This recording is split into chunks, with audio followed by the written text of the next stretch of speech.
Bonjour à tous et bienvenue dans ce podcast qui n'a pas encore de nom. Je suis avec John. John, comment est-ce que tu vas? Super content. Super content d'être là. Le premier qu'on le fait ensemble. En plus, une semaine tellement importante avec l'UFC qui arrive là maintenant. Donc, je suis trop content de parler de ce UFC. Ah ben c'est clair, à 3 jours d'un UFC numéroté et en plus c'est une grosse carte. On est tous super heureux, je pense, en tant que fan. Toi, quels sont les combats qui t'intéressent le plus? Bon, il y en a tous en fait. Franchement, déjà, il y a le Mexicain. Je suis d'origine mexicaine. Donc, Raoul qui va débuter la carte. Et je suis impatient de voir ce qu'il va faire parce que son premier combat, en fait, on n'a pas eu tellement de réponses. C'était tellement expéditif, je trouve que Mm. j'aimerais bien le voir un petit peu plus dans le dur et voir comment est-ce qu'il réagit à tout ça parce qu'il a 18 ans. Pour ceux qui ne savent pas, en fait, il a commencé à l'UFC, il avait 17 ans, il était en secondaire. Donc, il allait s'entraîner, il allait à l'UFC, il finit un contrat à l'UFC alors qu'il était en secondaire. Ouais. Donc, Tu te rappelles de ce que tu faisais toi à 18 ans? ouais, mais moi, je crois que c'est ridicule. Enfin, comparé à lui, voilà, je croyais que je sortais avec des amis, et je jouais au foot comme ça pour rigoler. Enfin, voilà, mais je faisais pas grand-chose. Ah bon, on avait la même vie quand on avait 18 ans. Je jouais au foot, je sortais, je buvais un peu trop, mais clairement, me- me- quand je me remets dans mon état d'esprit de quand j'avais 18 ans, me dire que le mec a cette maturité, ou en tout cas cette expérience de vie, et qu'il va ouvrir le pay-per-view Trop de fort. l'UFC 287 pour son deuxième combat à l'UFC. Et en plus, son adversaire, bon, ce sera son quatrième combat à l'UFC, ou troisième combat à l'UFC. Il est passé par le Dana White Contender Series. Il a quand même une expérience contre Jonathan Pierce, qui a 5 victoires, une défaite à l'UFC, qui va combattre contre Bryce Mitchell à l'UFC 288 ou 289, si je ne dis pas de bêtises. C'est Donc il 289. rencontre, c'est ça, 289. Il rencontre quelqu'un qui a déjà une bonne expérience au plus haut niveau. Euh, Ça va être intéressant de voir comment il gère le stress, les émotions et tout ça. Justement, j'ai regardé ses interviews un peu, et l'avantage, je peux les regarder en espagnol. Et c'est hallucinant la confiance qu'il a en lui. Vraiment hallucinant. Le mec est persuadé qu'il est en mission, qu'il va être le plus jeune champion de l'UFC. Il veut battre le record de Jones. Jones, je crois que si je me rappelle bien, c'est 23 ans. Donc lui, il signe à 17, il gagne son premier combat à 18 en septembre de l'année passée. Et là maintenant, il est prêt pour ce combat-ci. Et en fait, moi, ce qui me choque, c'est surtout euh, la variété tout ce qu'il a. Son spectre est tellement large, en fait. Il est pour moi dans la catégorie la plus dure. Et d'ailleurs, il s'est déjà battu, quand, je sais pas si tu sais, battu, il s'est déjà entraîné avec Sterling, je sais pas si tu savais ça. Ah, je savais pas. Je Ouais, savais pas. et en fait, il y a eu un souci entre eux parce que lui, en étant jeune, il voulait montrer que, et je ne sais pas si Sterling était déjà champion ou il allait être champion, et donc il a fait un petit peu plus que ce qu'il devait faire, et son Mm. père a filmé la séquence. Ils l'ont pas partagé, mais Sterling était fâché que son père soit en train de filmer, mais son père était tellement content de dire mon fils est en train de se battre contre Sterling, j'ai envie de filmer quoi. Donc, C'est clair, c'est clair. Après c'est un genre de règle cachée en MMA et je pense dans d'autres sports de combat aussi. Tu peux filmer pour des analyses perso après, mais par contre partager publiquement des sparring, c'est très souvent mal vu, à moins que ce soit un arrangement à l'amiable avant. Il y avait déjà eu des problèmes avec ça, avec notamment Khamzat Conor. récemment, Khamzat maintenant, juste avec comment il s'appelle, Jiri.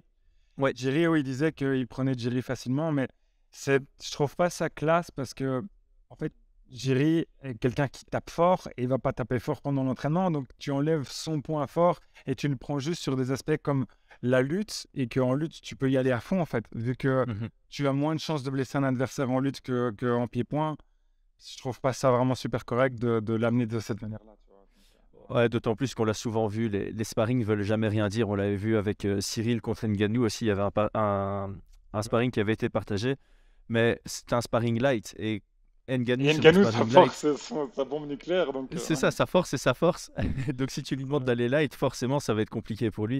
Et je crois que le pire exemple, c'était évidemment avec toute l'histoire entre Cody Garbrandt et TJ Dillashaw, puisque TJ était parti de Team Alpha Male. Ils avaient montré une séquence, t'as l'impression que c'est filmé par une caméra de sécurité où Cody Garbrandt avait mis un KO à l'entraînement à TJ Dillashaw et ça avait aussi fait un mauvais buzz. Donc aujourd'hui, tu te demandes si certaines situations comme ça sont pas calculées. Tu vois, si a priori, voilà, le père était juste fier que son fils qui avait même pas, qui avait probablement 16 ans à cette époque-là, Il avait 16 ans, tourne, ouais.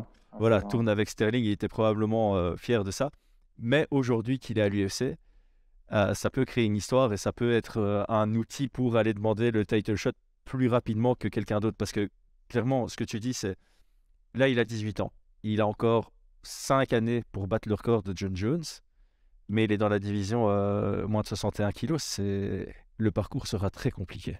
En fait, le truc, c'est que j'ai l'impression qu'ils veulent quand même accélérer sa carrière. On le voit par exemple sur les choix que font l'UFC. Le fait de le mettre en entrée de pay-per-view, on le sait très bien, la raison, c'est parce qu'il est mexicain et qu'en ce moment, on a 3 champions au Mexique. Ils veulent ouvrir le PI Institute, Performance Institute ici à Mexico. Et donc, du coup, lorsqu'ils veulent faire ça, ils veulent absolument avoir plus de pays dans un des pays qui est le plus en faveur des sports de combat. On le voit avec Canelo dans la boxe, etc. Et donc, je pense que le plus rapidement, ils arriveront à avoir des combats où eux, ils remplissent toutes les arènes. Quand on voit avec Moreno, comme ça chante pour lui, c'est hallucinant. Et Raúl Rosas, déjà sur son premier combat, on le voyait, c'était une star. Il est rentré impressionnant.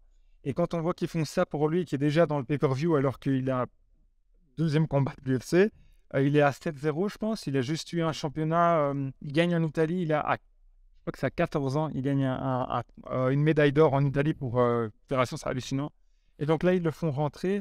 Alors que Garbrandt, dans le dernier pay-per-view, il n'était pas dans la main card. Il était en prélims. Ouais, c'est ça. Donc ça montre vraiment ce que va faire l'UFC, quoi. Donc ce combat, je suis super impatient.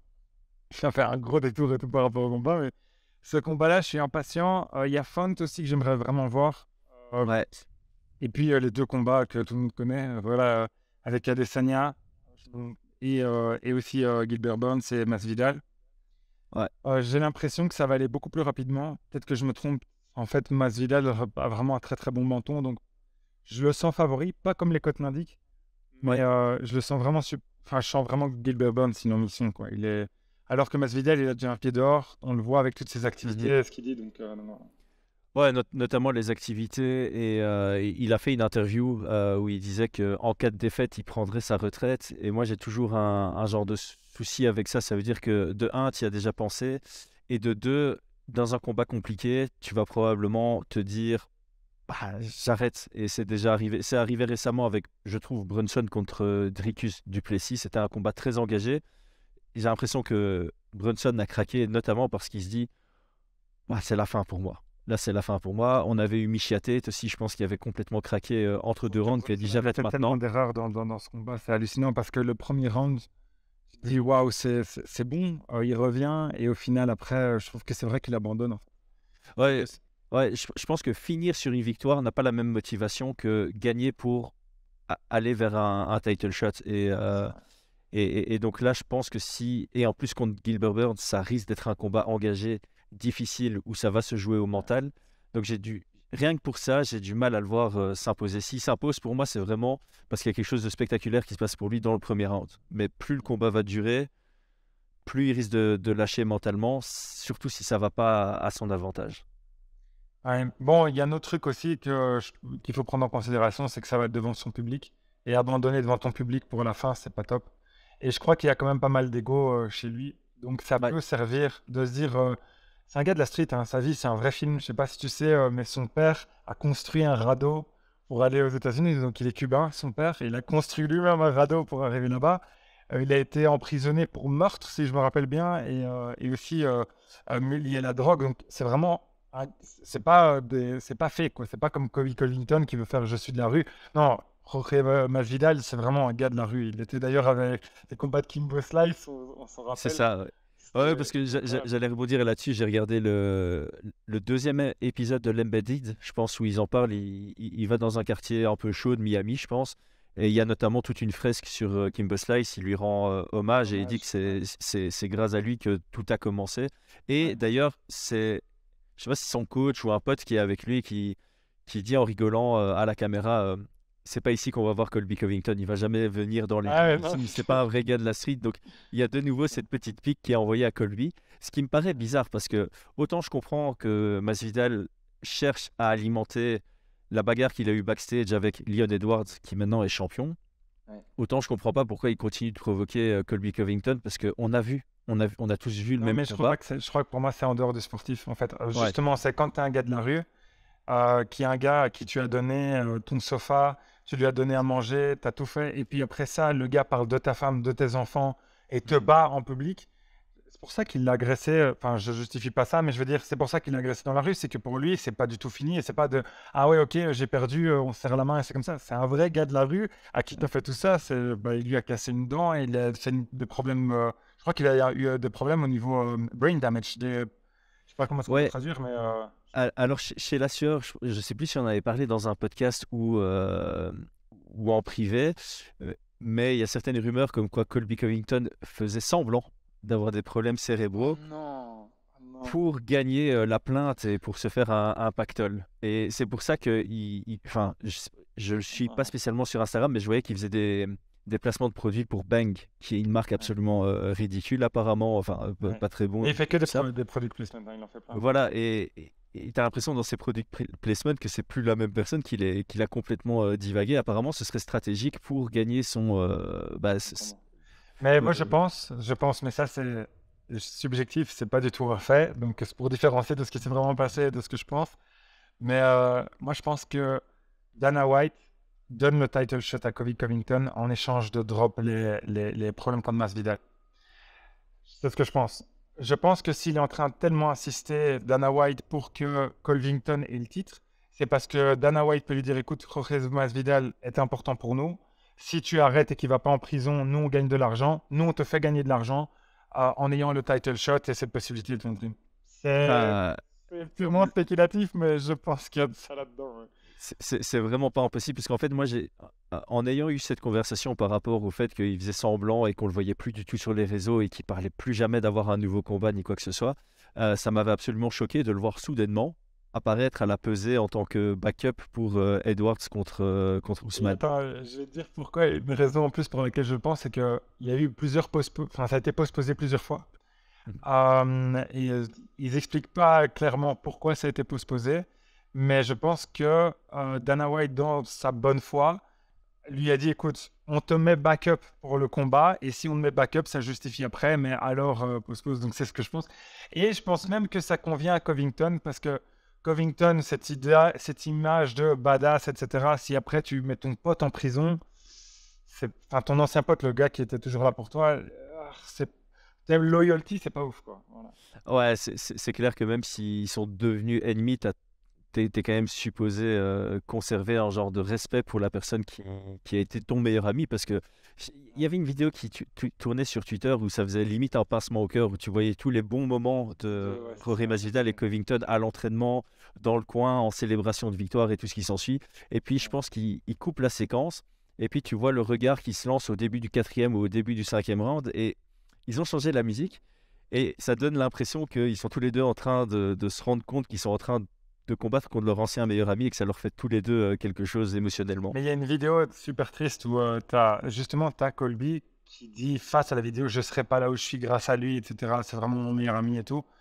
Et enfin, imagine-toi, prends ton meilleur ami et t'es là, t'es dans une cage à te battre contre lui et à Oh, voir pas de si tu vas pas problème. en prison. Mais bon, ouais, moi tu fais 1m90, toi aussi, tu vois, genre, je sais pas combien mesure ton pote, mais voilà. Ouais. Je sais pas, toutes les personnes qui font pas ma taille, pour moi, elles font 1m70. Je fais pas de distinction entre 70 et 80, c'est la même Ouais, c'est chose. ça. Tout le monde me paraît assez petit, mais c'est vrai que ça doit être compliqué. Et, euh, la première fois qu'on a eu ça, je pense à l'UFC, c'était entre Rashad Evans et John Jones, justement, qui a justifié, enfin, qui a ouvert la porte à John Jones et son record. Et ça aussi, je trouve que ça faisait un pincement au cœur, parce que tu as vraiment toutes des histoires comme ça où... Mais après, ça représente aussi la vie, parce que je pense que tu peux demander à 10 personnes autour de toi, tu auras 2, 3, peut-être 4 personnes qui auront une histoire un peu, je vais pas dire similaire à ce point-là, mais qui pourront te dire j'avais un meilleur ami et puis on s'est pris la tête à cause de comme ça et les deux chemins sont séparés. Sauf que quand tu fais du MMA et que les deux sont à l'UFC, bah, la conséquence c'est que vous pouvez vous rencontrer dans la cage. Ouais, c'est ça. Bah, regarde, bon, il y a Dvalishvili aussi avec Sterling, et ça se Ouais, passe bien, hein, tu vois, alors que, enfin bon, là pour moi, je suis contre parce que je pense que c'est du sport et que tu devrais pas le voir comme, bon, je vais te casser une dent en sortant dans le restaurant, mais Dvalishvili qui veut pas affronter Sterling tant que Sterling ne monte pas, et qui est en train de faire tout le sale boulot pour éliminer tous les contenders, enfin, c'est assez fou, quoi. ouais, c'est compliqué de temps. Bah, À la limite, j'ai envie de dire en bantamweight, ça va encore parce que la division flyweight et la division featherweight, c'est pas trop loin. Donc tu peux vraiment imaginer que l'un ou l'autre va faire le pas. Sterling a déjà dit plusieurs fois, ouais, je vais passer en featherweight après ce combat, mais je Et pense que surtout, la manière dont il cut, enfin, c'est hallucinant. Je crois que c'est un des ouais, plus gros cutters de toute la fédé. Donc, ouais, mais là le truc c'est que Sterling, il a son combat contre Cerudo. S'il gagne, je pense qu'il va O'Malley contre un combat qui rapporte beaucoup d'argent ouais, c'est ça. et qui est facile pour lui. Donc j'ai l'impression qu'il y a le risque de prendre encore un contender après ça. Et après, peut-être seulement monter. Et là, il y avait une rumeur qui était... Enfin, c'est plus qu'une rumeur, apparemment. C'est juste que Merab est blessé. Mais il voulait faire Merab contre Nurmagomedov. Alors qu'au jeu du Non, c'est le ranking, cas, ça n'a c'est le aucun cas. sens. Non, c'est Là, le ils veulent cas. le faire. Ils veulent le faire. Donc, ils veulent prendre Nurmagomedov. Je sais plus, je confonds toujours. Je sais plus si c'est Oumar ou C'est Ousmane, c'est un des deux. c'est Oumar. Ousmane, Ouais, il est c'est au ça. Bellator. Ou alors c'est Ouais, c'est l'inverse. ça, Tu c'est me fais ça, c'est ça. douter maintenant, Ouais, tu me fais voilà, douter. j'ai un doute. J'ai toujours un doute entre les deux. Mais, et d'ailleurs, je pense que c'est un très très bon match-up pour les deux, en fait. Je crois que il y a un vrai combat, en fait. Je crois qu'ils veulent le faire monter parce qu'ils réalisent que, euh, en fait, la lutte a tellement un rôle important que tu es obligé d'avoir quelque chose qui puisse contrer ce style-là et que ce soit intéressant, en fait. Donc, Ouais. je trouvais ça un peu mauvais. Mais il est même pas dans le top 10, si je me rappelle bien. Je crois qu'il est Non, 11e ou il est 12e, un truc comme numéro ça. 12. 12 contenders, je Waouh, pense. gros jump. C'est Mais bon, O'Malley aussi, il était quantième avant d'affronter Yann. 15. Il était Voilà, 15. exactement, c'est ça. Ou 14 peut-être, mais il était vraiment dans le bas du top 15 quand il a affronté Petr Yan qui était 1. Là, Dvalishvili est 1. Mais c'est enfin, autant Petr Yan sur papier avant le combat, tout le monde se disait bah, il prend pas un gros. Enfin, allez, il prend un risque au niveau du ranking, mais il était largement favori sur papier. Ici, Merab contre Nurmagomedov, il va pas être autant favori que Petr Yan l'a été. Et donc, on peut considérer ça comme un énorme risque parce qu'il joue clairement sa place de numéro 1 contender. Mais ça, à mon avis, le fait qu'il il était prêt à accepter le combat, mais qu'il a refusé à cause de sa blessure, c'est parce qu'il sait. Ils ont eu la discussion avec Sterling. Sterling compte encore rester au moins un Yes. combat après Cerudo. À mon avis, ça vient de là. C'est un Quelle indicateur pour. loyauté. Je me demande d'ailleurs si Sterling aurait été aussi loyal par rapport à Dashvili, mais quelle loyauté. Parce qu'à chaque fois, il lui dit merci pour tout ce que tu fais, etc. Et donc, c'est impressionnant parce que c'est son rêve. Clairement, ça se voit que Dashvili, tu fais pas 49 tentatives de takedown si tu veux pas être champion. Tu vois. Ah ouais, non, c'est un style abusé et c'est clair que ça montre cette hargne de vaincre. Mais après, depuis son premier combat à l'UFC, même sa deuxième défaite à l'UFC, donc il a commencé à l'UFC avec 2 défaites. Ça aussi, c'est ouf de se dire que t'as un gars qui arrive à l'UFC, il commence par 2 défaites alors qu'il n'est même pas encore dans le top 20 ni dans le top 25. Et puis il revient et il rafle toutes les victoires d'affilée. Mais dans Il a sa trouvé défaite son style, hein. contre. Il a trouvé son Ouais, style. clairement. Et sa défaite contre Ricky Simon, il gagne les 2 premiers rounds, il gagne la première partie du 3e round et puis il se fait prendre dans la guillotine pendant 1 minute où il est en train de survivre à taper des pieds. Je sais pas Ah, si c'est t'as. vrai, c'est vrai, c'est vrai, j'ai vu ça. Mais il lui dit, je crois qu'il dit même au référé, il fait non, non, je suis bien, mais Ouais, ouais. attends, attends. Et il est mauve, je crois. C'est hallucinant. Cette Hallucinant, séquence, c'est vrai. elle est unique en son genre. J'ai jamais vu Et il doit quelque tenir chose 30 comme ça. secondes et te dis jamais il va tenir. Et il tient, genre, je crois que c'est 30 dernières secondes du round. C'est Ouais. hallucinant. Je me demande Hallucinant, même si hallucinant. c'est pas 50 secondes. Je pense que c'est exagérément long. Ouais, c'est Et il ça. pédale avec ses pieds. Ouais, pour Enfin, montrer qu'il est toujours. Ah, c'est ça, c'est c'est- vraiment fou. c'était ouf. Et donc, ouais, il Et je crois score qu'en fait, Ricky Simon. je crois qu'on se l'a envoyé par Insta ou des choses comme ça. Mais je crois que cette séquence-là. Ouais, ouais, C'est ouais, tu me possible l'avais que ce envoyé soit il par n'y a pas très Insta. longtemps, ouais, c'est ça, ouais. Ouais, trop fou. Ouais, c'était évidemment revenu parce que maintenant Merab commence à faire le buzz. Parce que Merab, c'est un peu quelqu'un qui est passé en dessous du radar comme ça, jusqu'à son combat contre Aldo où on s'est dit, on a commencé à se renseigner sur le gars et puis forcément avec sa victoire, maintenant tout le monde sait qui il est. Et je crois que dans une interview, il avait dit qu'il hésitait à passer en flyweight, mais je vois pas comment. Il Oh est non, trop. j'espère pas, je t'avoue, j'espère pas. Non, Parce ça va que, ressembler à Dillashaw en flyweight, ça va être squelettique, ça va pas être performant du tout. ouais, c'est ça. Et bah, je sais pas en plus s'il aura la même endurance. Si jamais il doit faire des cuts comme ça, enfin, ça va être compliqué, quoi. Parce que son Non, endurance, pour moi, je crois que c'est. J'ai jamais vu une endurance pareille. mais il en a J'ai- besoin. Son Oui, style oui, en a je besoin. sais, mais comment tu fais 40. Enfin, pour ceux qui ont jamais fait de tentative de takedown, vas-y, fais-le 40 fois, tu vas voir. C'est hallucinant. C'est vraiment Bah, hallucinant. ça, c'est intéressant parce que j'en parlais avec Brian. Malheureusement, c'était une fois qu'on avait coupé le podcast, quand on faisait le récap de ce combat, ou la preview de ce combat. Il disait qu'il y a une énorme différence entre lutter face à quelqu'un qui te donne vraiment du retour et complètement contrôler un combat en termes de dépenses d'énergie. Alors, c'est pas du tout pour décrédibiliser ce qu'a fait Merab, hein. Il est clairement dans le top 0,01% en termes de cardio pour le MMA. Mais les gens, enfin, c'est ça que j'aimais pas après sa victoire, c'est que les gens commençaient directement à parler de stéroïdes ou drogue ou améliorants de performance, alors que bah, c'est de la spéculation. Pourquoi est-ce qu'on commence pas par spéculer en disant le mec s'entraîne dur, est super compétent et est juste capable d'imposer son rythme, ce qui lui permet de tenir ce rythme jusqu'à la 25e minute. Et j'y crois vraiment, il y a une énorme différence pour tous ceux qui s'entraînent à subir que à faire subir. Et tu peux faire subir 2 fois plus longtemps que subir toi-même les mêmes actions. Ouais, bah, du coup, alors félicitations à Yann aussi pour je sais plus combien de défense de takedown parce que Ah oui, oui, ouais, clair. Mais Yann aussi, sa condition physique, c'est hors norme. ouais, c'est ça. Ah bon, c'est dommage qu'il commence toujours de la même manière aussi longtemps. Mais bon, voilà. Pour revenir, parce que là on a fait un gros détour, mais pour revenir au. Ce sera toujours comme ça, Champ. Mais pour revenir à l'event, ouais, il y a. Bah, Jorge, c'est ce que. Jorge. C'est ce que je te disais, je trouve qu'il a déjà un pied dehors, mais c'est parce que Mhm. il a déjà une société de mezcal.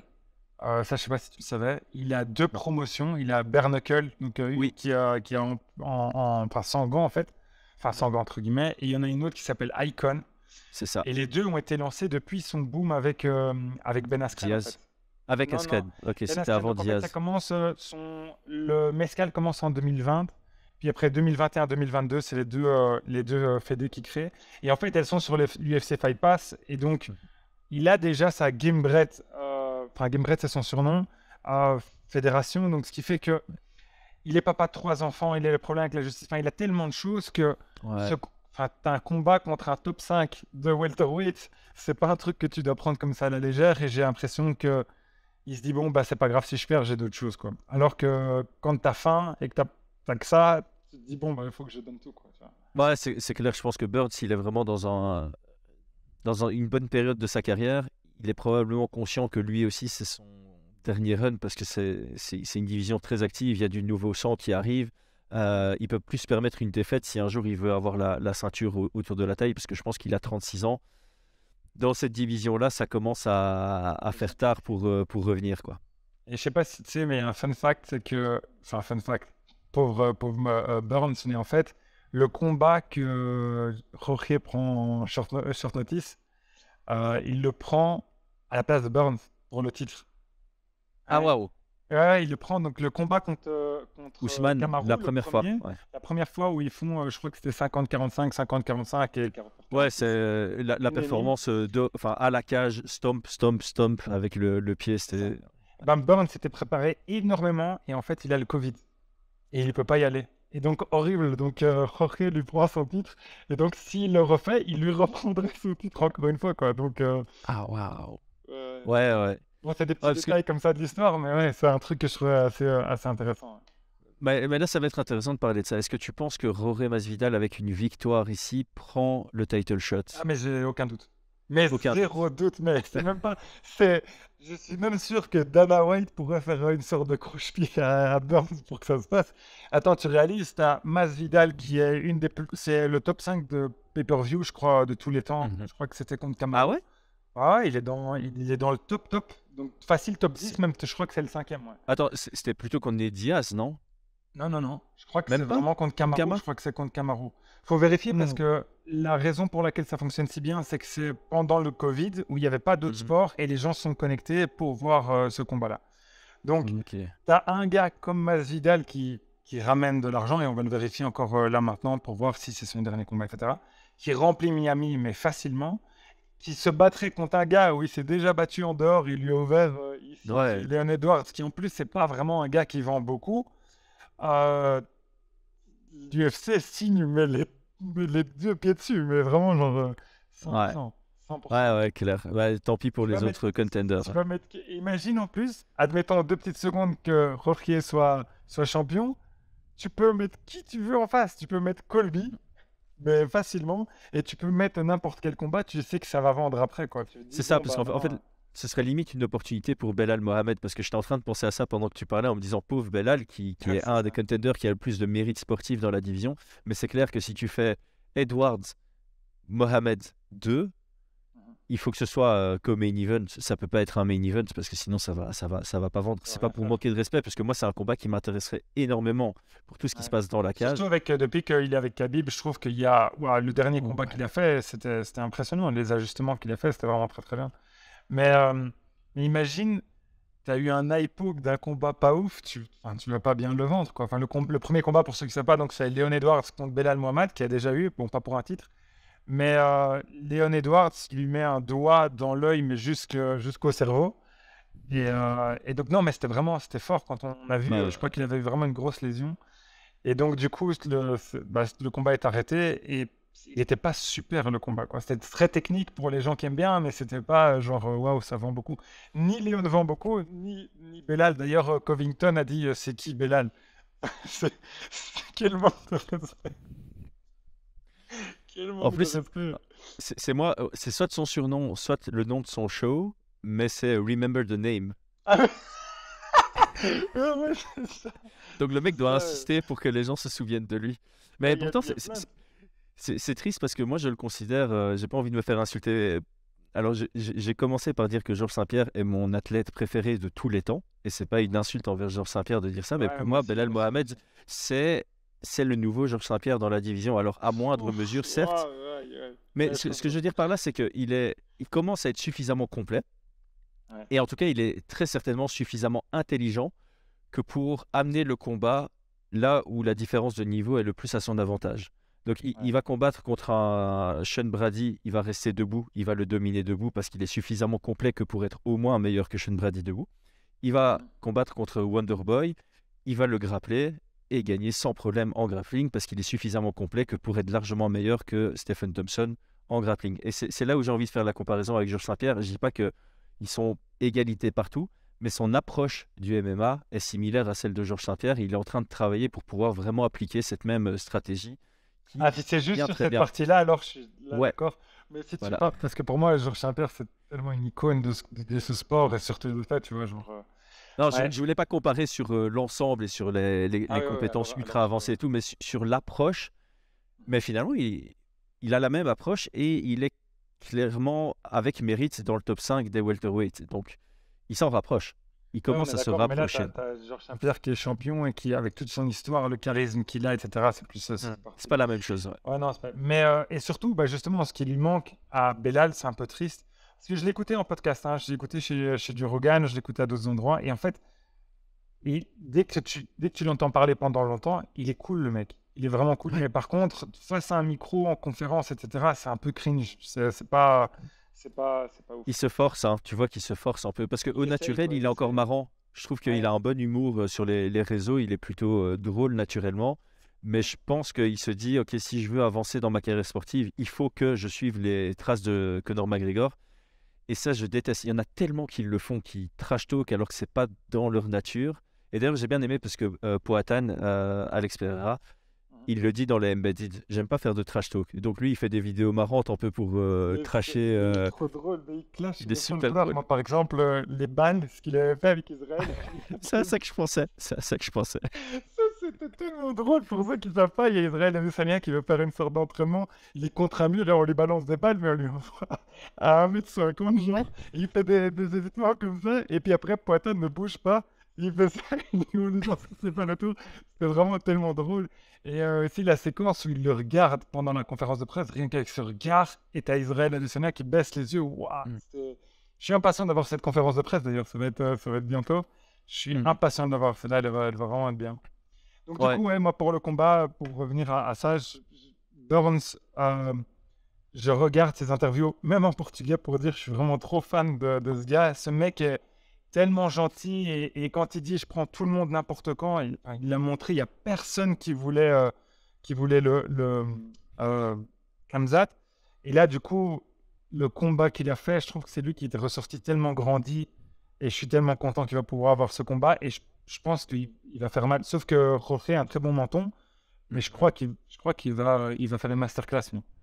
Ouais, mais ça va être difficile de le finaliser. Roré Masvidal, franchement, pour le finaliser, il faut y aller parce que son grappling défensif est vraiment excellent. Ouais. On Vraiment, oublie que c'est un vraiment lutteur, hein. excellent. On oublie que c'est un lutteur à la base. On l'oublie, c'est clair. Et il a démontré déjà, moi, un de mes combats préférés, sous-coté historiquement à l'UFC, c'est Jorge Masvidal contre Ben Henderson. Alors ça remonte à il y a très longtemps, c'était un combat en 5 rounds. Tous ceux qui l'ont pas vu... C'était au Strikeforce ou c'était à l'UFC ça? Non, c'était à l'UFC, c'était un UFC qui avait eu lieu en Asie, je pense. C'était déjà à l'époque où l'UFC faisait les main events en 5 rounds, mais ça venait de commencer.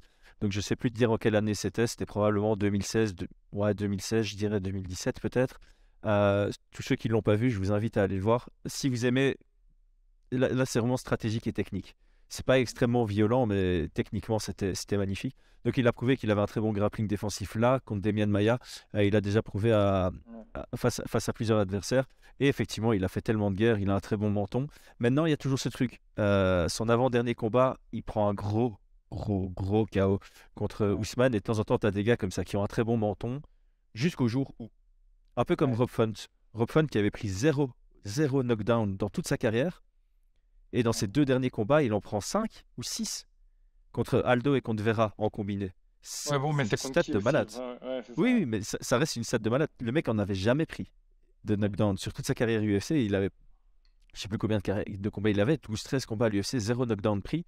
Et puis là, 5 en 2 combats. Même si c'est contre Aldo et Aldo, finalement, en bantamweight, c'était pas non plus la machine à frapper et à mettre des KO / knockdown. Donc, par contre, Vera, il tape quoi. Ouais, en plus Vera c'était avec des kicks et tout, tu vois le hook kick là qui était absolument splendide.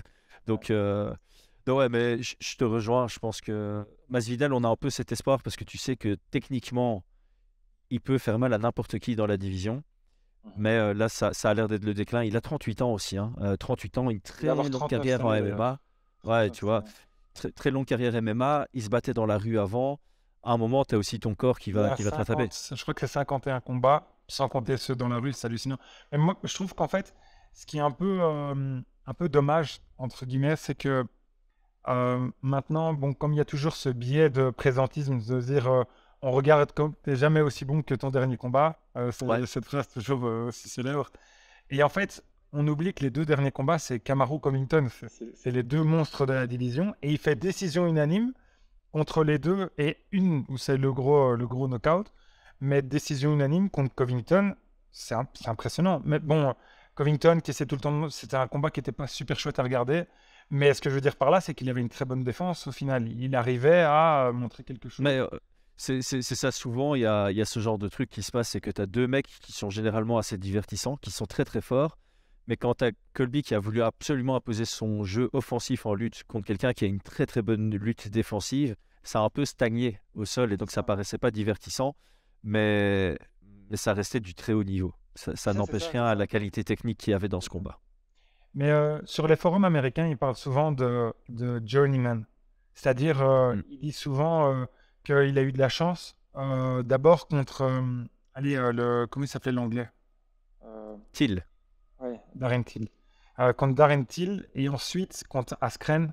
Parce qu'en fait, le combat, il explique. Bon, moi, j'en peux plus de voir ce highlight. Je t'ai vu, on le voit trop. Ça m'embête un peu. On le connaît par cœur. Ouais, on le connaît, mais genre, heureusement qu'il dure que quelques secondes parce que sinon, ce serait vraiment très chiant.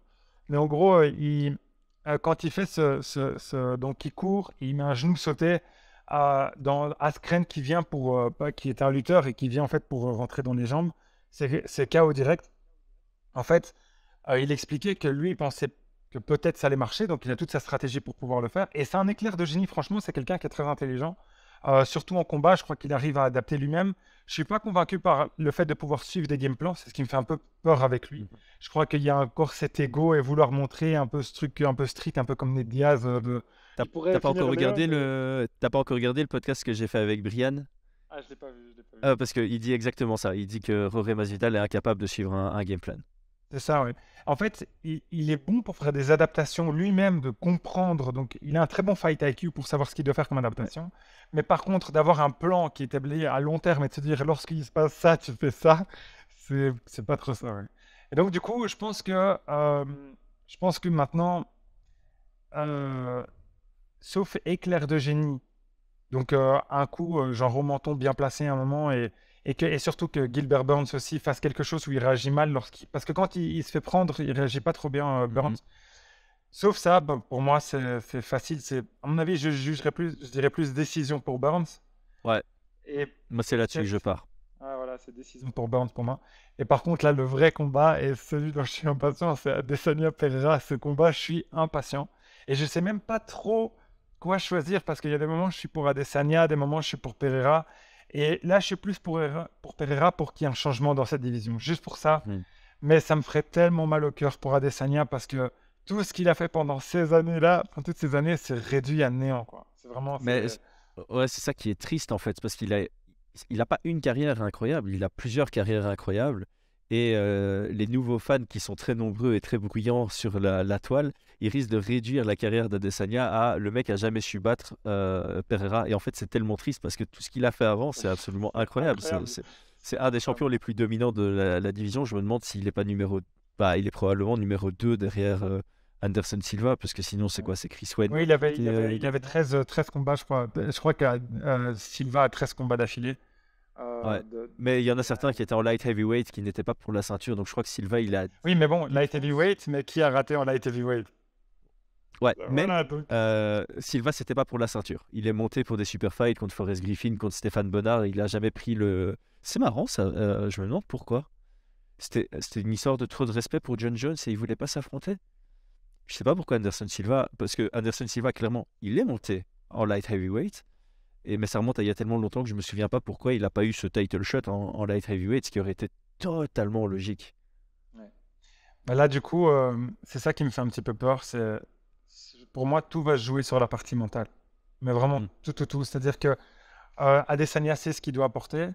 C'est essayer de faire du in and out et puis essayer de rentrer à certains. Peut-être pour moi, c'est ce on en a beaucoup parlé en voice note via WhatsApp, mais de rentrer et de faire un peu de in and out, peut-être plus de dirty boxing. Vraiment de se dire, voilà, je rentre dedans. Je crois que Pereira va être beaucoup plus à l'aise en sachant maintenant qu'il peut tenir les 5 rounds, qu'il peut faire ce genre de truc et qu'il peut absorber. Et je crois que le jab d'Adesanya n'est pas assez fort pour Pereira. Et je crois que ce sera juste faire attention au bras arrière. Ouais. Et je crois qu'Adesanya va devoir faire énormément de lutte. Pour moi, c'est la lutte qui va devoir changer parce que le différentiel, malgré le fait qu'Adesanya ne soit pas connu pour étant un énorme lutteur et grappleur, la différence qu'il y a entre les deux est assez grande maintenant que pour pouvoir faire la différence et beaucoup plus qu'en pied-point en fait. Parce qu'en Ouais. pied-point, il gagne jusqu'à ce qu'il perde. Mais par contre, au sol, c'est plus compliqué quoi. Bah, c'est ça en fait, c'est ça toute la difficulté pour Adesanya, c'est dans les 3 combats qu'il a eu contre Pereira, il est bien jusqu'au moment où il ne l'est plus. Et est-ce que tu as envie de faire une 4e fois ce process, surtout que c'est de nouveau sur 5 rounds qu'une frappe suffit à complètement finaliser. Donc ouais, je pense que c'est à lui à faire la grosse adaptation et notamment intégrer la lutte parce que bah, dans le 3e round, on a vu ce que ça donnait quand il arrive à amener au sol et à prendre la position du dessus. Donc c'est clairement là-dessus que ça va se jouer, mais comme tu dis, et je crois on a beaucoup échangé en note vocale là-dessus, c'est mentalement, quand tu es dans un combat face à quelqu'un qui t'a déjà battu 3 fois, qui t'a déjà mis KO 2 fois, que tu es dans le 3e round, que tu commences à fatiguer, tu sens que tu fatigues, et tu sais que l'autre, il peut encore te mettre KO à la 23e minute. Ouais. Mentalement, ça commence à faire, oh là là, Il y a tellement j'ai de déjà fait facteurs. 13 minutes, il m'en reste encore 12 minutes à tenir et à continuer à prendre mes rounds face à quelqu'un qui peut m'éteindre sur une frappe. Ouais, complètement. Il Mais faut être en tunnel vision. faut dire ce qu'il y a. Donc, pour nuancer tous les propos, Adesanya, on a quand même vu que dans la défaite, il est quand même extrêmement classe et quand même réfléchi. Malgré le fait que ce que j'ai détesté, c'est quand il a dit oui, il fallait pas arrêter le combat. Là, gros, là j'ai quand même, je me dis bon, il faut quand même être un petit peu plus clairvoyant là-dessus. Et puis aussi, la pression, lui, s'il perd, qu'est-ce qu'il fait? Il va pas refaire Vettori 3, Whittaker 3, en plus même pas pour un titre. Enfin, ce serait tellement... Non. Ce serait horrible. Et donc du coup, est-ce que tu montes? Et maintenant, monter, c'est plus contre un Blachowicz, c'est contre un Jiri qui est encore plus lourd et plus puissant. Enfin, non, c'est très compliqué. Et du coup, et Pereira, la seule chose que je vois qui est un peu plus compliquée, c'est quand tu veux le titre, tu es extrêmement motivé. Et là, tu as le titre, tu te bats contre un gars que tu as déjà battu 3 fois, tu as peut-être un petit peu moins de motivation, ce que j'ai pas l'impression qu'il est le cas, mais ce qui est possible. Et aussi le fait que il a été tellement gentil avec Adesanya en fait. À la fin, il lui a dit écoutez, s'il veut un combat, je lui recommande pas. Moi, je pense qu'il devrait prendre son temps et reprendre un autre combat pour se sentir à l'aise. Et c'était même pas de manière paternelle, c'est tellement badass de dire ça. Adesanya, c'est vraiment tellement condescendant. Mais au final, il le disait vraiment avec une bonne intention. Il voulait vraiment dire, Mhm. je crois qu'il doit se recomposer, s'entraîner. Je lui donnerai directement s'il le veut. Mais je crois qu'il n'y a pas eu tellement de temps. Et le fait que l'entraîneur confirme ça aussi, ça me fait vraiment peur. Vraiment. Ouais, c'est bienveillant de sa part, enfin, c'est très gentil et respectueux de sa part. Moi, je me suis aussi posé la question, alors encore une fois, c'est de la spéculation, mais je me demande s'il s'est pas dit, ok, si je gagne ce combat, quelle est ma première défense de titre la moins compliquée dans cette division? Et je pense que avec le style de Pereira, tu regardes Adesanya que tu aurais battu pour la troisième fois, ou Whittaker, je crois que le choix est vite fait Non, c'est pour sûr et Pereira certain. Je aussi, crois que Whittaker finit ça, mais tellement. C'est fou comme les styles font les combats, en fait. C'est à vraiment fou. fond. C'est À vraiment fond. Et fou. c'est pour ça que c'est intéressant de voir si Khamzat rentre en middleweight, j'y viens, s'il bat Paulo Costa et que Pereira est encore champion. Qu'est-ce que tu fais à la place de Pereira? Est-ce que tu prends un Khamzat qui vient de briller contre Paulo Costa en middleweight ou alors est-ce que tu fais Jamal? Jamal, je peux Ouais. venir tester le Chem contre toi. Moi, je pense que la Non, deuxième moi, option serait j'aime meilleure pour Jamal. lui. Mais Ouais, 100%. Déjà, regarde, tu bats le champion à contester. Genre le champion de la division. Tu le bats pas une fois, tu le bats deux fois. Et puis après, tu as Hamzat qui vient, qui tu sais qui te pose un risque au niveau du grappling. Bon, il y a une différence de poids quand même qui, je sais pas exactement comment ça se passera à ce niveau-là, mais Hamzat est quand même extrêmement doué et il s'entraîne avec des gens qui sont plus lourds que lui. Donc, je crois que surtout sur 5 rounds, c'est difficile qu'il n'arrive pas à le mettre au sol. Et puis après, il va lui faire un gros ground and pound, tu vois. Donc, Mhm. et il y a plus d'automatisme de ce côté-là. Donc moi, j'irai chez Jamal. Et en plus, il y a une très chouette histoire. Pour les styles, ça passe beaucoup mieux. Ce sera plus de pied-point. Et en plus, tu vas défendre Glover, qui t'a dit, c'est vraiment trop cool. Moi, je monte direct. En Ouais. plus, il n'y a pas de cutting. Encore un cutting. Le gars, il cut énormément.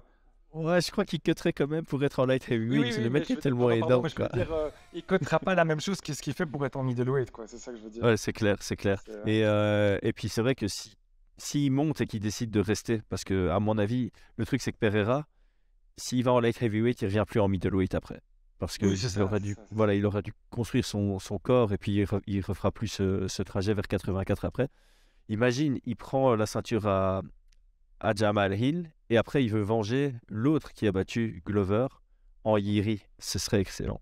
Ce Ce serait serait juste incroyable. excellent ça comme fight. Ce serait incroyable. Parce que, en fait, ce qui est fou, c'est qu'on a déjà la réponse. Son entraîneur disait que, bon, il a déjà un certain âge, Pereira. Bon, il n'est pas vieux, c'est pas, mais il a déjà un certain âge et il disait qu'il pensait même aller en heavyweight. Bon, je crois que contre John Jones, il n'y a pas match, on n'en parle même pas. Mais il disait que c'était possible. Donc, pour moi, c'est vraiment, s'il considère déjà ça, c'est que tu considères les light heavyweight et puis les heavyweight, tu vas pas faire autre chose. Donc, pour moi, non, il n'y a pas de. Moi je pense qu'il peut faire partie. Attends, Conor McGregor avait fait une erreur là-dessus.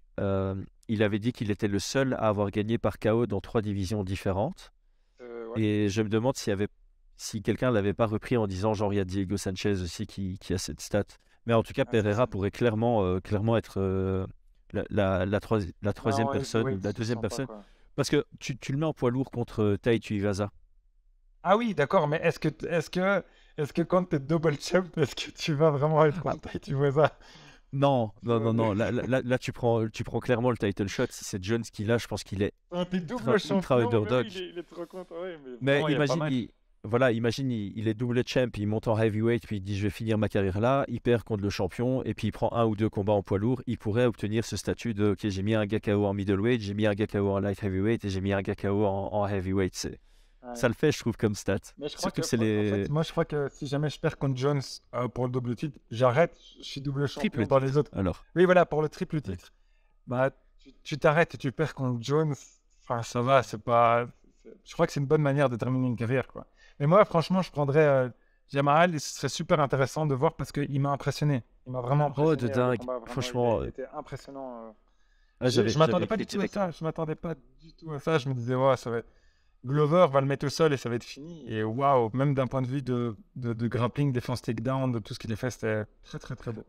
Ouais, moi j'avais directement écrit après le combat, j'avais dit là, Jamal, il a gagné un fan en moi parce qu'il avait le style de performance que j'aime bien. Le mec est venu avec un bon game plan prévu pour Glover et des capacités d'adaptation. Le mental, techniquement, c'était propre.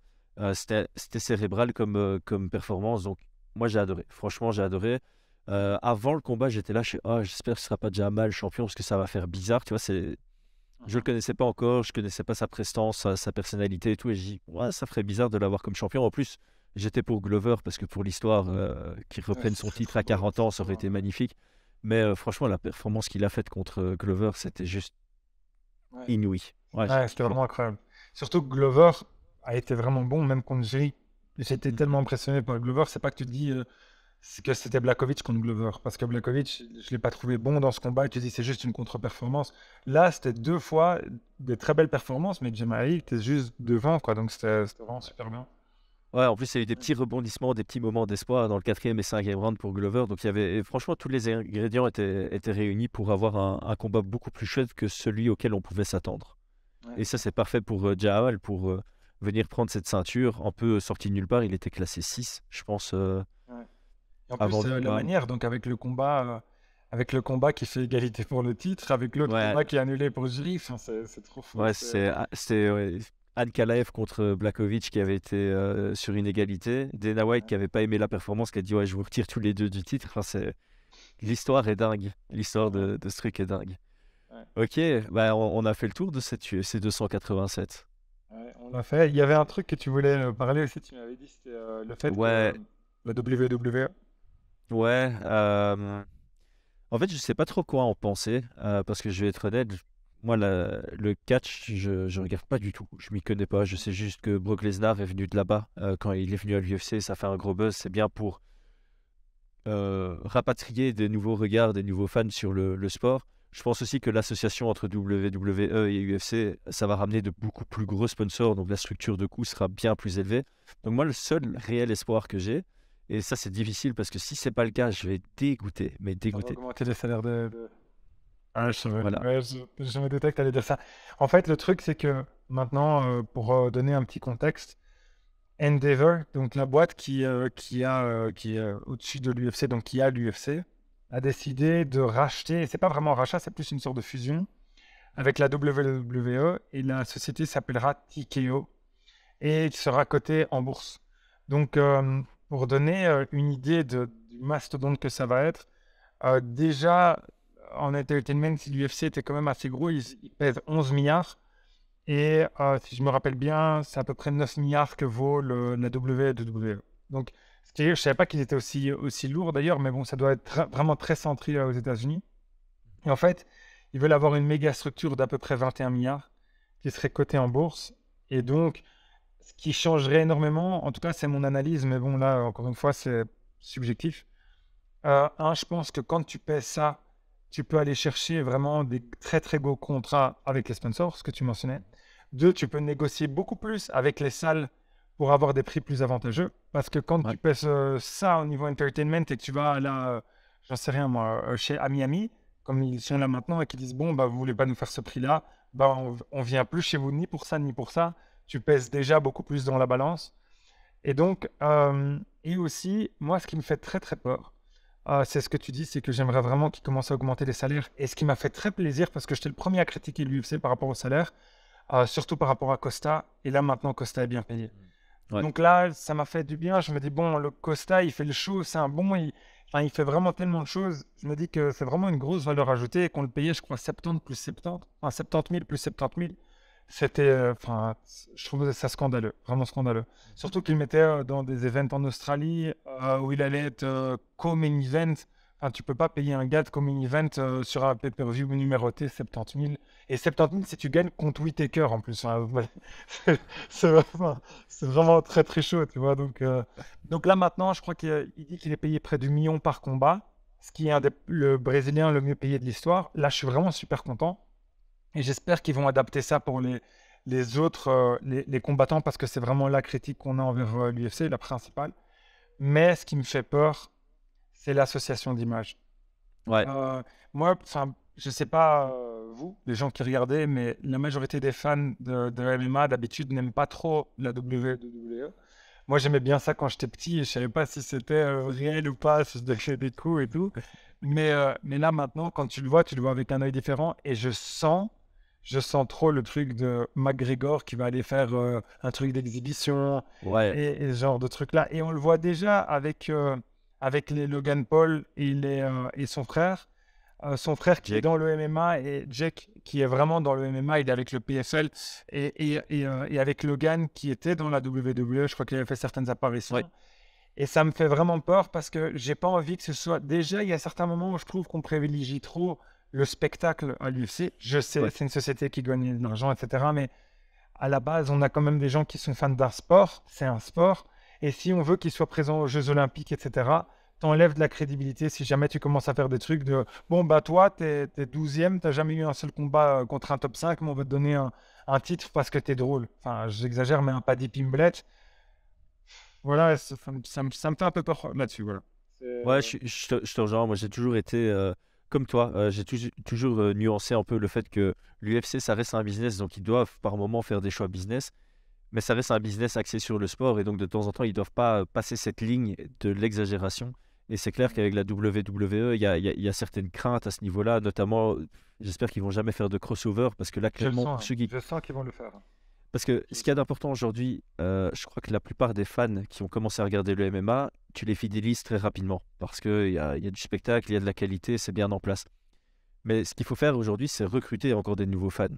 Et quand tu recrutes des nouveaux fans, tu as besoin de leur faire comprendre ce qu'est le MMA, ce qu'est la lutte et quelle est la différence. Mais si tu fais des crossovers ou des événements ensemble, ça risque de perturber l'audience et tu risques complètement de perdre une grosse quantité de fans potentiels, ce qui serait mauvais pour le sport sur le long terme.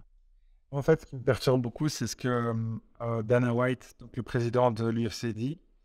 En fait, je fais une différence entre ce qu'il dit et ce qu'il fait. Mhm. Je mets des nuances. Donc, par exemple, quand il dit, voilà, nous, on met toujours les meilleurs contre les meilleurs. C'est un exemple, c'est une phrase qu'il dit souvent, on est le sport. Et c'est vrai que quand on compare à la boxe, les meilleurs s'affrontent pas et c'est parce que c'est des fédérations différentes, etc. Et c'est un petit peu compliqué. Mais là, c'est vrai que, bah, par exemple, là, tu vois, quand on te met ce week-end, bah, tu as vraiment les meilleurs contre, entre guillemets, les meilleurs. Pour le titre, je parle des middleweight. Mais par contre, quand on regarde les welterweight, Jorge Masvidal, je ne sais pas si on peut le considérer, parce que normalement, ce serait Mohamed qui devrait être pour ce Ouais. combat, pour le potentiel titre, tu vois. Et là, ce qui me fait peur, c'est que ils vont beaucoup vers le spectacle parce qu'ils voient que ça rapporte de l'argent et les Américains sont très friands de ce genre de choses-là. Et, et ce qui me fait peur, c'est que si on regarde seulement les actes, qu'est-ce qu'ils font? Ils font la promotion de la Power Slap League sur l'UFC. Mm. Et là, tous les fans de sport sont, quand on voit tous les commentaires, etc., les fans de MMA sont vraiment en contre, en majorité, de ça. Et eux, ils disent, par exemple, la réponse de Dana White, c'est on n'a jamais eu autant de millions de vues sur TikTok. Et moi, ça m'a fait peur quand j'ai entendu ça. Je me suis dit, bah, écoute, si ton but c'est d'avoir des vues sur TikTok, alors enfin, il l'a déjà fait, il fait une télé-réalité et fait des trucs en plus et qui peuvent rapporter, mais alors des filles dedans, enfin, ouais, il y a encore, en plus, tout ce que je dis, il a fait la polémique avec les filles, avec Khabib, Ouais. etc. Donc, du coup, quand on analyse ce qu'il fait vraiment, ça me fait un petit peu peur et j'ai peur Mm. qu'il fasse un crossover. Et je sens que la manière dont il va le justifier, c'est, bah, regardez, une des plus grosses stars qu'on a eues de Brock MMA, Lesnar, ouais. Brock Lesnar. Et donc là, moi, ça me fait vraiment peur. Je me dis, est-ce qu'ils vont faire des crosses? Et je sens le Conor McGregor qui va aller en WWE pour faire du show. Ouais. Je sens des gars de là-bas qui peuvent peut-être venir en combat d'exhibition contre un gars un peu moins fort et faire un peu. Et si ça fait ça, moi, Ouais. ça va vraiment me faire mal au cœur, quoi. Vraiment, ça va me Ouais, faire parce mal que au cœur. ce que Dana White vendait souvent, c'était on est la meilleure ligue au monde et on ne recrute que les meilleurs. Et alors, il a déjà fait une exception avec CM Punk. C'est un très bon exemple parce qu'il vient aussi de la lutte. Euh, Moi, ça me dérange pas si on a des nouveaux Brock Lesnar. Donc, si on a des mecs qui viennent de la lutte, qui font une vraie préparation pour venir en MMA, voilà, la preuve en est. Certes, c'était une autre époque, certes, c'était la division poids lourd, mais Brock Lesnar a obtenu la ceinture, donc c'était une bonne recrue. CM Punk, c'est pas du tout la même histoire. Et j'espère vraiment qu'on va pas avoir des crossovers de lutteurs qui viennent en MMA pour faire du show face à d'autres, des mecs qu'on va recruter comme ça un peu de n'importe où, des autres 0-0 pour que ce soit équilibré, mais que du coup la qualité diminue. Dans l'autre sens, par exemple, McGregor qui fait une apparition en WWE. Enfin, je vais pas prendre McGregor parce qu'il n'a pas besoin d'argent, mais tu prendrais quelqu'un, par exemple, tu prends un Leon Edwards ou un Belal Mohamed, parce qu'on en a parlé dans ce podcast, qui vendent pas, tu leur fais faire une apparition en WWE pour qu'ils gagnent en visibilité, puis tu les refais venir en MMA avec une nouvelle visibilité, pourquoi pas? Mais Tant que c'est j'ai pas une un frein question, pour est-ce leur que carrière. ouais, Tant mais que j'ai c'est une pas un frein à question leur alors, est-ce que carrière. tu crois que juste imagine-toi 2 petites secondes, Liam Edwards sur la WWE, prenant le micro, est-ce que ça va pas être contre-productif? Parce que pour moi, un paddy de Baddy, ouais, ce gars va ramener du monde. Tu vois, ils vont se dire, bon, mais comment est-ce que ce gars se bat vraiment alors qu'on dirait un Beatle, quoi. Enfin, tu vois, c'est avec tout le respect, voilà. C'est comment est-ce que ce gars fait pour vraiment se battre dans une fédération qui est la plus forte. Et là, ok, que Paddy serve de bridge, ok, mais moi, je crois que ça peut desservir le MMA que d'apporter des gens qui n'ont déjà pas ça réellement Ouais, quand cette ils ont leur fibre. conférence de presse, etc., cette fibre spectacle, et que tu le mets dans un monde où c'est encore plus spectacle, tu vois. Donc, Mhm. les gens, je pense que ça peut au contraire être plus compliqué. Par contre, si tu prends Apollo Costa, moi je le vois vraiment bien là, quoi. Je le C'est vois vrai, bien. c'est Mais vrai. ouais. Moi, ce Après, qui me fait plus peur, c'est dans l'autre sens. T'as raison. Vers la WWE, si ça peut faire de la pub, aucun souci. Mais de la WWE, avoir certains chez nous, j'allais dire comme si j'étais l'UFC. Tu vois, à l'UFC, ça me ferait un peu plus de peine, quoi. Voilà. Ouais, clair. À moins qu'ils soient, encore une fois, à moins Que ça justifie, qu'ils que aient le ça niveau ou justifie, pas. ouais, voilà, c'est Ouais, ça. c'est ça. Ouais, non, je suis d'accord. Maintenant, après, ça peut être aussi une aubaine, tu vois, parce que tu prenais Leon Edwards qui est pas très fort au micro. Bon, il y a quand même eu ce pound for pound dead headshot qui était bien passé. Mais bon, Ouais. après, c'est pas non Ouais, mais il plus. y a un contexte. Ils viennent Oui, gagner c'est le ça, c'est ça. championnat du Il y a monde, un tu vois. contexte. Mais ça peut être aussi une aubaine parce que tu te dis, bon, la WWE, ils vont pas vouloir se foirer sur le côté divertissant, donc ils vont former ceux qui n'ont pas ce truc au naturel. Alors on sait, hein, quand c'est pas naturel, ça met du temps à venir, mais peut-être que, j'en sais rien, moi, mais je suis à fond dans le personnel, enfin dans le développement personnel en entreprise, et enfin, tu devrais gérer ta carrière sportive comme une entreprise, donc avoir des formations sur ce en quoi tu n'es pas bon. Je prends un bête exemple, mais tous les athlètes qui parlent pas anglais et qui prennent des cours d'anglais, je trouve ça super intelligent de leur T'as part. vu Pereira qui parle anglais, c'était trop drôle. Et Ouais, tout oui, le monde a exact aussi, adoré, hein. prenait des cours, ben, Tout c'est le ça, monde a adoré. c'est Tout le monde a adoré. ultra apprécié du public international. Ouais. Donc pourquoi pas avoir des mecs qui n'ont pas spécialement ce charisme en caméra et ce charisme au micro, ça s'apprend, ça s'apprend. Donc pourquoi pas avoir ce genre Mais en fait, pour moi, le problème, c'est un problème. d'opportunité. Pardon, excuse-moi, je t'ai interrompu. C'était pour te dire, j'ai un souci avec le conflit d'intérêts. Ce que je veux dire par là, c'est, admettons, donc le catch est quelque chose de scripté. Si c'est quelque chose de scripté, on sait déjà qui va gagner, etc. Et c'est en termes de popularité, l'histoire que tu construis derrière. Donc, si on va te prendre, toi, à l'UFC, pour venir là, est-ce que tu vas être le gagnant ou le perdant de ce truc-là? Et si tu es le gagnant, alors c'est que tu dis que la WWE est moins bien. Et si tu es le perdant, tu dis que l'UFC, ouais, bon, c'est des combattants, mais ils perdent. Égalité partout. Ouais, c'est ça, c'est ça. Donc, est-ce que tu vas devoir diminuer un peu l'image de l'autre sport à un moment donné? Et je crois qu'il va y avoir un conflit d'intérêts. C'est vrai. Ouais, donc la seule opportunité, ce serait faire de la WWE uniquement entre des mecs du MMA. Ouais. Parce qu'alors Voilà, c'est... Et mais alors, on J'espère part que dans des l'UFC trucs. écoute ce qu'on est en train de dire, parce qu'on est en train de trouver des solutions de folie. On est en train de leur donner. Ouais, mais bon, allez, la power slap. Enfin, Non, s'ils ça, il écoutent faut pas, même pas quoi. en Ils écoutent parler. pas. Ils écoutent pas. Non, Enfin, ça, ouais. franchement, il faut même pas en parler, parce que je crois qu'on est tous les deux alignés là-dessus, mais c'est pas... En fait, ce qui me fait de la peine, c'est par exemple, moi, quand j'explique aux gens, voilà, je suis fan d'MMA, j'aime bien ça, et que ben, les gens viennent me dire, ah ouais, mais j'ai vu un nouveau truc où ils se donnent des baffes. On essaie tellement d'avoir une bonne image et de construire quelque chose de sérieux et de faire la promotion de ce sport, etc. Et donc, du coup, là, quand tu entends ça, tu te dis, bon, bah, comment est-ce que je justifie ça? Et en plus, c'est sur la page de l'UFC, c'est même pas que tu te dis, oui, Ouais. non, c'est un autre truc. Voilà. C'est ça le problème, en fait. C'est juste ça le problème, à la limite. Que ça existe, ok, mais que ça soit promu sur la page de l'UFC. Les gens font des associations et c'est effectivement très triste. C'est comme si on avait, je sais pas moi, tu vois King of the Street, là, les combats sur du macadam et tout. Ouais. Si l'UFC commence à promouvoir ça, encore une fois, tu vas avoir un mauvais amalgame parce que ça, c'est encore plus mal vu que les sports de combat. Alors, j'ai déjà eu des échanges intéressants avec des gens qui justifient ça en disant, bon, ben, en fait, c'est que des hooligans. Donc, est-ce que tu préfères qu'ils fassent ça à King of the Street où il y a quand même une sécurité médicale prévue sur place ou dans la rue et qui risquent de casser ta voiture en même temps dans leur bagarre? Ok, certes, l'argument tient la route. Mais Ouais. pas de là à vouloir que ce soit associé au MMA. Ouais, c'est ça. Et pour finir les pronostics, tu dirais quoi alors pour maintenant que ça va être ce week-end? Bah alors moi j'ai Pereira. Ouais. Euh, Pereira comment? J'hésite encore, mais je crois que je vais partir sur Pereira à la décision. Il va prendre 3 rounds. Ah bon? Waouh. Ouais, ouais, ouais. Je pense que Pereira, la décision, waouh. Putain, en ça c'est en fait, intéressant ça. tu sais que je faisais souvent cette erreur quand je faisais mes pronostics ou mes paris. Euh, Il y a toujours cette expression qui dit celui-là va gagner les minutes et celui-là va gagner les moments. Et Ouais. quand tu dis ça, tu as tendance à dire bah si ça va à la décision, c'est celui qui va gagner les minutes qui va l'emporter.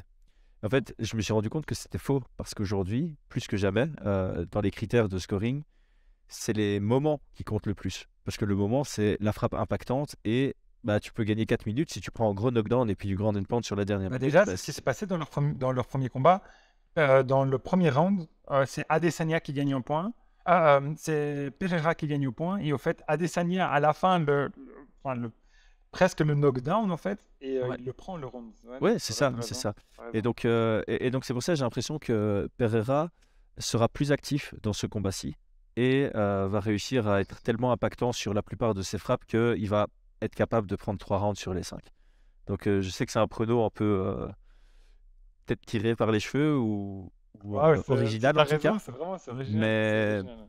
ouais, Surtout qu'alors, ça veut dire que, en plus, tu paries, entre guillemets, sur plusieurs choses. Tu paries, un, sur le fait que Pereira gagne, deux, à la décision, et la décision implique quelque chose. Ça veut dire que les juges ont vu que les minutes étaient gagnées par Adesanya, mais qu'ils ont décidé de donner ça. Donc, c'est audacieux. Ouais.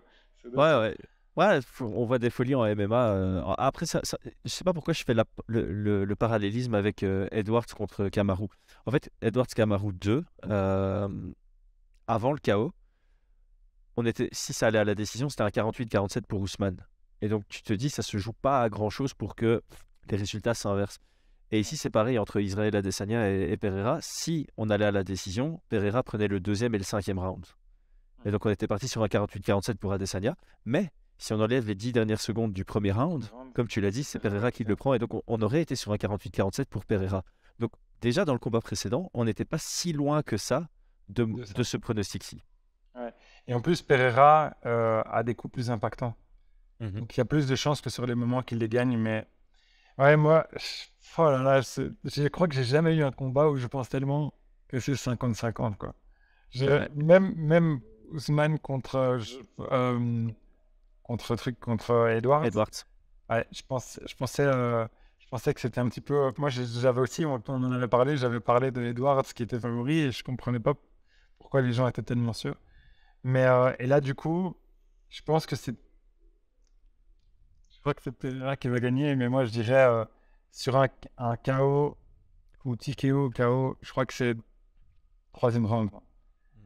Je le vois trop se sentir plus à l'aise et se dire, bon, ok, maintenant, je vais rentrer dedans. Et peut-être même que, peut-être qu'il a été mis. Moi, je pense qu'il va être amené au sol deuxième round, qu'il va être fatigué et qu'il va se dire, il faut que je rentre dedans beaucoup plus tôt que la dernière fois et crochet du gauche. Voilà, si on avait. Là, voilà, on a été très précis.